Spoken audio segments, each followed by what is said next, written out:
The recent years has been years of tremendous growth for the market. For instance, in comparison to 3 years ago, the market cap of all the listed companies on Mongolian Stock Exchange has increased threefold. And now we're standing at around 20% of the GDP of the country. The challenge you're going to have is, there's only so many companies in Mongolia, and they can only so many of them can list, and there's only so much internal wealth. How are you going to attract external investment into your market? So, if you compare the market to a person, I would say that we're going through this adolescence period. Okay, so we have taken our first steps, and now we have entered the new phase. I would say there are two challenges. The one is lack of institutional investor base here in the country, i.e. long-term money.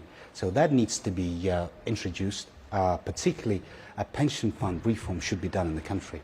Secondly, back in the old days when Mongolia was top-growing economy in 2011, the portion of investors on Mongolian Stock Exchange was more than 80%, but now it has gone down to less than 10%. So again, we need to reintroduce Mongolia. We need to reintroduce Mongolian capital markets to international investors, particularly to main financial centers in the world. Your stock exchange was just recently given frontier status by FTSE Russell. Yes. How do you prevent frontier status from being interpreted or behaviourally Wild West? Very good question. But again, getting that classification for our market has been, let's say, we worked on that for a number of years. And eventually, September last year, we managed to get that status. And there is certainly, it's a step which has been taken to attract international capital to the stock exchange, to the capital market of Mongolia, because there are a number of funds, as we all know, which track frontier markets. So that was the attraction of international capital was the goal for us.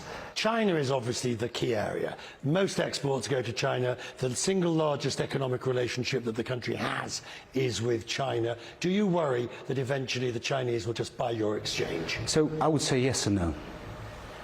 Of course, we have to be practical. So we all know that China is number 2 economy in the world. And also in terms of institutional investor base, they have grown significantly. They have very sophisticated institutional investor base. So we need to attract them. Also, as you said, given our geographical location, of course we have to have some precautions in terms of attracting investors. But still, it should be combined practicality with reality. The exchange starts in 1991, is that correct? Yes, that is correct. So at that time, Mongolia was making this dual transition, both political and economic. So the economic transition went through the stock exchange. The stock exchange played a vital role in making transition of government-owned assets to the people. It's quite, in a funny sort of way, a little bit depressing when you see in a museum something that I remember using, the landline phone belonging to the first broker of 1991. Indeed.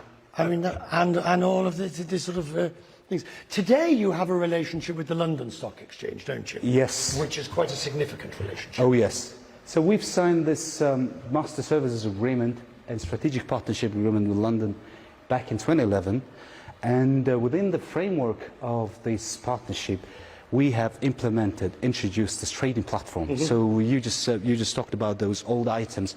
So yeah, now it's all electronic. We have that potential to become the venue, for instance, for Central Asian countries, if we manage well, particularly our related taxation as well as legal system. So let's say Central Asian countries. Asian countries companies could come and list on the stock exchange potentially. I think I would say that could become real sometime soon. I hear what you say. And on this program in Astana, I heard exactly the same thing from the stock exchange in Kazakhstan. Will you beat them?